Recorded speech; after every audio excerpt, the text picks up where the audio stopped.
3 gunshots. That's all it took to destroy a family forever. A mother lies dead in her daughter's bedroom, blood pooling beneath her body. The killer? Her own 14-year-old child, standing over the corpse with a smoking .387 Magnum in her hand. But this isn't where our story ends. It's where the real horror begins. Have you ever trusted someone completely, only to discover they were planning your destruction? Have you ever felt safe in your own home, never suspecting that danger lived under your very roof? What happens next will chill you to the bone. Because after pulling that trigger 3 times, this teenager didn't break down. She didn't call for help. She didn't show an ounce of remorse. Instead, she picked up her phone and sent a text message that would prove she was far more dangerous than anyone could have expected. Months later, she would sit in a courtroom, smirking at the cameras, confident that her age and a carefully crafted defense would set her free. She had no idea that one piece of evidence was about to expose the truth about who she really was and what she was truly capable of. The question isn't just what drove Carly Madison Gregg to murder her mother. The question is, how did no one see the monster hiding behind those innocent teenage eyes? Don't let this shocking case fade into the shadows. Subscribe now to uncover the darkest true crime stories before they're forgotten. Ignore this, and you'll miss the truth. Subscribe now unless you'd rather turn a blind eye to the reality of what really happened.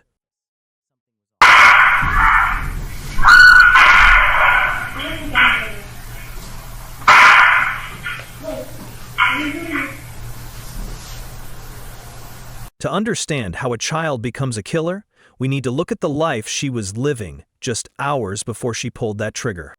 Carly Madison Gregg was the kind of teenager most parents dream of having. Straight A's in advanced classes, never missed curfew, polite to adults. From the outside, the Smiley household in Brandon, Mississippi looked like the perfect blended family. Ashley Smiley, a beloved high school math teacher, had found love again with Heath Smiley after her divorce. Together, they were raising Carly in what seemed to be a stable, supportive home. Ashley wasn't just Carly's mother, she was her hero. Colleagues described Ashley as the teacher who stayed after hours to help struggling students, who brought snacks for kids who couldn't afford lunch, who genuinely cared about every child who walked into her classroom. At home, she brought that same nurturing energy to her relationship with Carly. They weren't just mother and daughter, they were best friends who shared everything. Or so Ashley thought. Heath had embraced his role as stepfather completely. He attended Carly's school events, helped with homework, treated her like his own daughter. Friends of the family saw nothing but love and support between them. Carly seemed to respect Heath and appreciate the stability he brought to their lives. But beneath this facade of family harmony, Carly was building a double life that would soon explode with deadly consequences. March 19th started like any other school day. Ashley taught her math classes while Carly attended her own courses just a few miles away. They drove home together that afternoon, chatting about homework and weekend plans. Ashley had no idea she was about to stumble upon a truth that would cost her everything. Something had been bothering Ashley about her daughter's behavior lately. Small changes that only a mother would notice. The way Carly guarded her phone, the slight smell on her clothes, the new friends she was reluctant to introduce. Ashley's teacher instincts were telling her something was wrong. When they arrived home, Ashley made a decision that sealed her fate. She was going to search Carly's room for vape pens. As a high school teacher, Ashley knew the signs of teenage vaping, and she suspected her honor roll daughter was hiding this habit from her. It should have been a typical parent-child confrontation, the kind that ends with grounding and disappointed lectures about making better choices. Instead, it became the moment that transformed Carly from a seemingly perfect teenager into a cold-blooded killer. For Carly, this discovery represented the collapse of everything. Her mother's approval meant the world to her. It was the foundation of her identity as the good daughter, the perfect student, the child who never caused problems. The thought of disappointing Ashley, of seeing that look of betrayal in her mother's eyes, was more than Carly could bear. But rather than face the consequences of her choices, Carly decided to eliminate the problem entirely. Ashley began searching through Carly's belongings, methodically checking drawers and hidden spaces where teenagers typically stash forbidden items. She was focused, determined to get to the bottom of her suspicions. Carly watched from the doorway, her mind racing as she calculated her options. Most teenagers would have tried to explain, to minimize, to promise it would never happen again. But Carly's thoughts went somewhere much darker. She quietly slipped away from her own bedroom and headed toward her parents' bedroom. She knew exactly what she was looking for. Under Heath and Ashley's mattress lay a .357 Magnum, a powerful handgun that Heath kept for home protection. Carly had seen it before during family discussions about safety. Now, she lifted it with steady hands, checking to make sure it was loaded. The weight of the weapon didn't seem to faze her. She walked back toward her own bedroom, where her mother continued searching through her possessions, completely unaware that her daughter was approaching with a loaded gun. Ashley was still bent over Carly's belongings when her daughter appeared in the doorway. What happened in those final moments between mother and daughter remains known only to Carly, but the outcome was devastating and irreversible. 3 shots rang out in that quiet Mississippi home. When the gunpowder settled, Ashley Smiley lay motionless on her daughter's bedroom floor. But Carly wasn't done. What she did next would prove that this wasn't a moment of madness. It was the beginning of a calculated plan that would shock even seasoned detectives. The .357 Magnum felt heavy in Carly's hands as she stood in her bedroom doorway, watching her mother rummage through her dresser drawers. Ashley was completely absorbed in her search, pulling out clothes and checking behind picture frames for hidden contraband. She had no idea that death was standing just feet away, waiting for the perfect moment to strike. Carly raised the gun. Her hands weren't shaking. Her breathing was steady. There was no moment of hesitation, no last-second change of heart. She aimed at her mother's back and pulled the trigger. The first bullet tore through Ashley's body, sending her stumbling forward into the dresser. The sound was deafening in the small bedroom, but Ashley was still moving, still alive. She turned around, confusion and terror filling her eyes as she saw her own daughter holding a smoking gun. "Carly!" Ashley gasped, blood beginning to stain her shirt. "What are you doing?" But there would be no explanation, no final words of love or regret. Carly fired again. The second bullet hit Ashley in the chest, dropping her to her knees. Still, somehow, Ashley clung to life, her eyes pleading with her daughter to stop this madness. Carly stepped closer and fired the third shot. This one ended everything. Ashley Smiley collapsed onto her daughter's bedroom floor, her blood seeping into the carpet she had vacuumed just days before. Most people who commit murder in a fit of rage immediately call for help or flee in panic, but Carly did something that revealed the true coldness of her character. She calmly stepped over her mother's body, picked up her cell phone, and began typing a text message. The message wasn't to 911. It wasn't to a friend or relative. It was to Heath, and it was designed to bring him home so she could kill him too. "When will you be home, honey?" she typed, pretending to be Ashley. The psychology behind this deception was chilling. Carly wasn't just covering up her crime, she was actively trying to create more victims. This wasn't a teenager who had snapped under pressure. This was someone who was thinking clearly enough to plan additional violence while standing over her mother's corpse. Heath received the text while he was still at work. Nothing seemed unusual about it. Ashley often checked on his schedule so she could plan dinner. He texted back that he'd be home soon, completely unaware that his wife was already dead, and his stepdaughter was preparing to ambush him. For Carly, those minutes of waiting must have felt like an eternity. She had crossed a line that could never be uncrossed. Her mother's body lay cooling in the bedroom while she paced the house, gun still in hand, rehearsing her next move. There was no going back now, no way to undo what she had done. The only path forward, in her twisted logic, was to eliminate the only witness who could identify her. That single text message would become crucial evidence in understanding Carly's mental state. The prosecution would later argue that it proved premeditation, that this wasn't a crime of passion but a calculated plan to murder both parents. But what drives a 14-year-old to such extreme deception? Child psychologists would later testify that Carly felt trapped by her double life and saw violence as her only escape. Rather than face the disappointment in her parents' eyes, she chose to close their eyes forever. Heath's car pulled into the driveway 20 minutes later. He expected to find his wife preparing dinner and his stepdaughter doing homework. Instead, he was walking into a trap that would leave him fighting for his life against a child he had raised as his own. Trust is the foundation of every family. Parents trust their children to make good choices, to come to them when they're in trouble, to value life and love above all else. Heath Smiley trusted Carly completely. She was the daughter he had chosen to love and protect. As he turned his key in the front door that evening, he had no way of knowing that trust was about to become his greatest vulnerability, and that the child he had helped raise was now pointing a loaded gun directly at his heart. Heath stepped through his front door and immediately knew something was terribly wrong.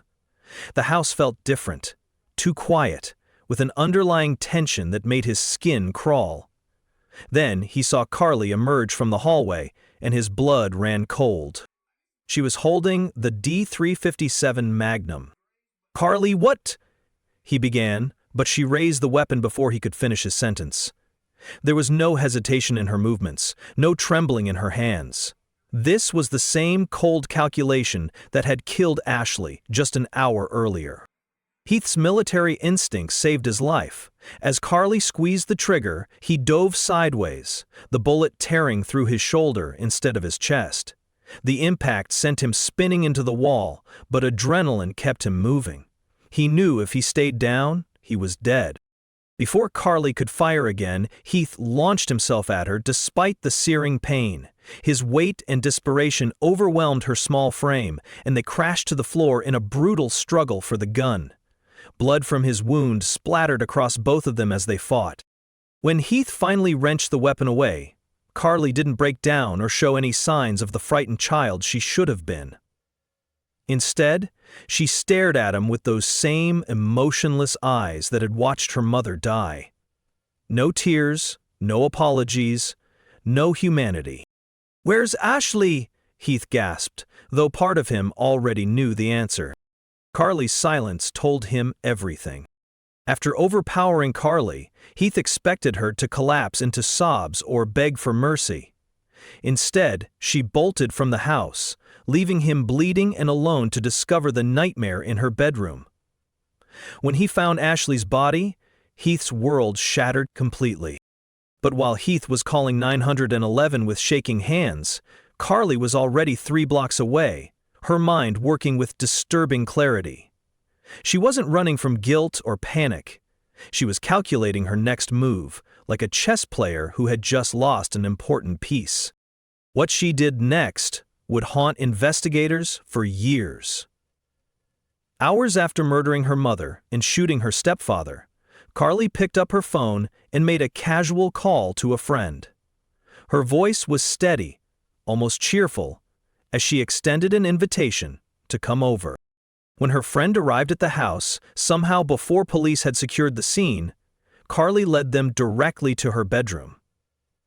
Ashley's body was still there, blood pooled beneath her, the metallic smell of death filling the air. "Are you squeamish around dead bodies?" Carly asked conversationally, as if she were asking about a scary movie.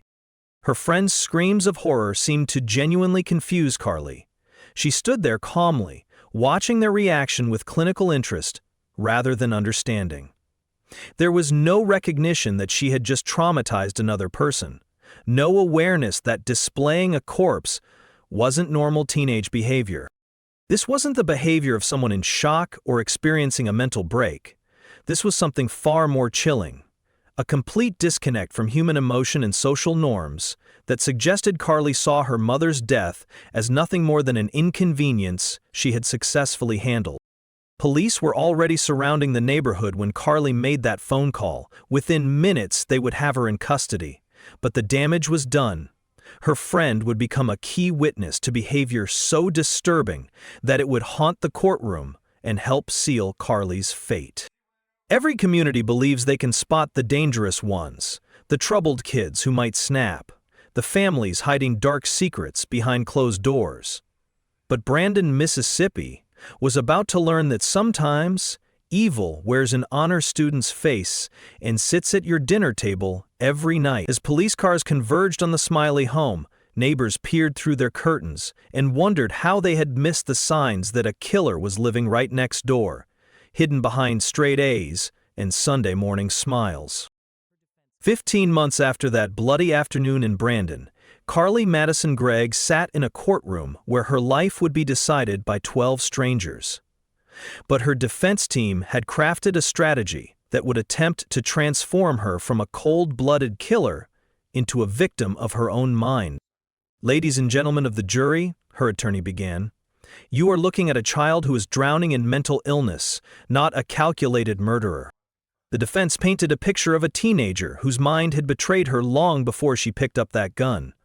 They brought in Dr. Andrew Clark, a child psychologist who testified that Carly had been hearing voices for months before the murder. Voices that were growing louder and more commanding with each passing day. According to Dr. Clark, Carly's recent medication changes had created a perfect storm of psychological instability. She had been cutting herself, experiencing severe depression, and living in constant fear of disappointing the mother she adored. The discovery of her vaping habit wasn't just embarrassing. It represented the complete collapse of her carefully constructed identity as the perfect daughter. She cared so deeply about her mother's approval that the thought of losing it drove her to a psychotic break, Dr. Clark explained to the hushed courtroom. This wasn't premeditated murder. This was a child whose mental illness had reached a crisis point.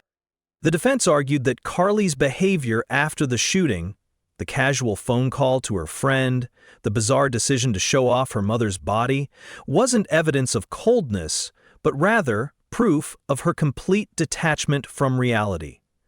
They claimed she genuinely didn't understand the gravity of what she had done.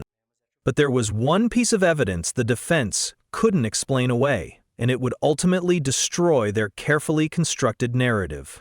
Prosecutor Catherine Newman knew that the defense's mental health argument was compelling. Carly was young, had no prior criminal record, and came from what appeared to be a loving home. The jury might be sympathetic to claims of psychological breakdown. Then Newman played the surveillance footage that would change everything. The courtroom fell silent as grainy black and white images filled the screen. There was Carly, moving through her house with deliberate purpose. The timestamp showed this was just before the murder, and what the jury saw contradicted every aspect of the defense's argument. Carly wasn't moving like someone in the grip of psychosis. She walked calmly to her parents' bedroom, retrieved the gun with steady hands, and checked to ensure it was loaded. Her movements were methodical, calculated. This wasn't a child having a mental breakdown, this was someone executing a plan. But the most damning moment came in the footage taken after the shooting.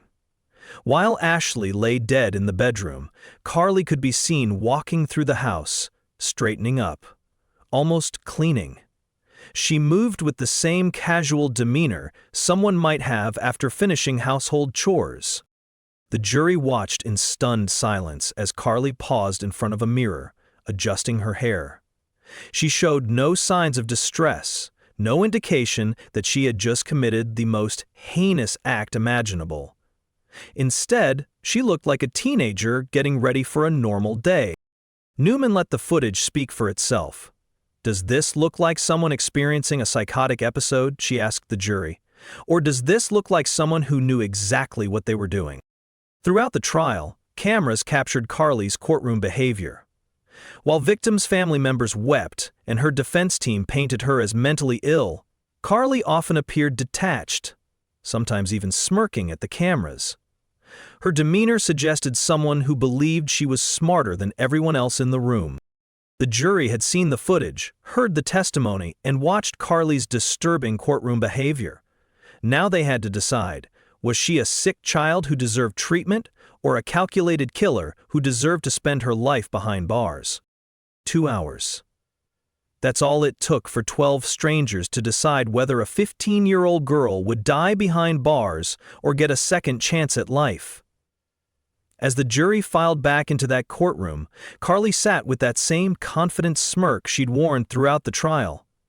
She had no idea that her arrogance was about to be shattered by 2 simple words that would echo through that Mississippi courthouse forever. The courtroom was packed to capacity when the jury returned after just 2 hours of deliberation. 2 hours to decide a teenager's entire future, a decision that had taken less time than most people spend watching a movie. Carly maintained her composed demeanor as the foreman stood to deliver the verdict. Her defense team had spent weeks arguing that she was a mentally ill child who deserved compassion, not condemnation. Even they seemed to hold on to hope that the jury might show mercy to someone so young. On the charge of first-degree murder, we find the defendant guilty. The words hit the courtroom like a physical blow. Carly's smirk finally began to fade as the reality of her situation started to sink in. But the jury wasn't finished. On the charge of attempted murder, we find the defendant guilty. On the charge of tampering with evidence, we find the defendant guilty. Guilty on all counts. The surveillance footage had been devastating to her defense. The jury later revealed that watching Carly's calm, methodical behavior before and after the murder had convinced them this wasn't mental illness, it was calculated evil. Her casual demeanor while her mother's body lay cooling in the next room had erased any sympathy they might have felt for her age. The speed of their decision spoke volumes. There had been no lengthy debates, no agonizing over the complexities of teenage psychology. The evidence was clear, and the verdict was unanimous. 3 weeks later, Carly returned to that same courtroom for sentencing. The confident teenager who had smirked through testimony was gone, replaced by someone who finally understood the gravity of her situation. Judge Dewey Arthur showed no mercy. Life in prison for murder. Life in prison for attempted murder to run concurrently, plus 10 additional years for tampering with evidence. At 15 years old, Carly Madison Gregg would spend the rest of her life behind bars.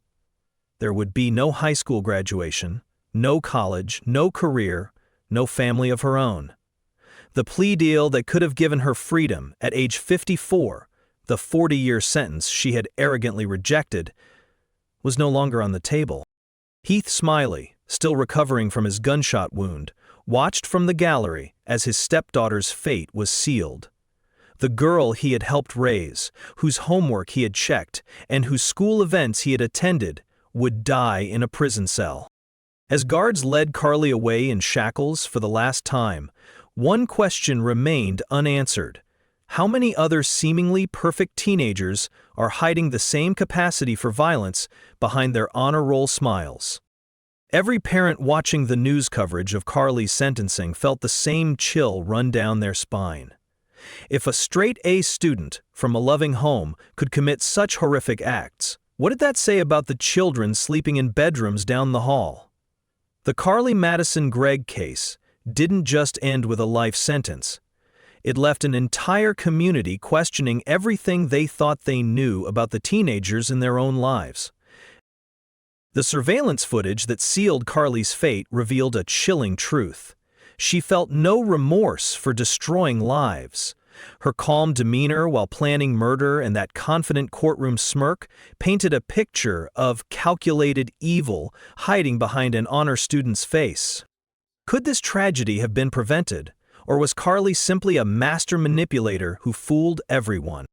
What's your verdict on this case? Do you think justice was served? Or should her age have mattered more in sentencing. While you're deciding whether to engage with this content, remember that Ashley Smiley's story deserves to be heard. Her memory shouldn't fade into silence because people were too busy to click a button. If you walked away without subscribing, you're letting cases like this disappear, while families like the Smileys continue suffering in obscurity.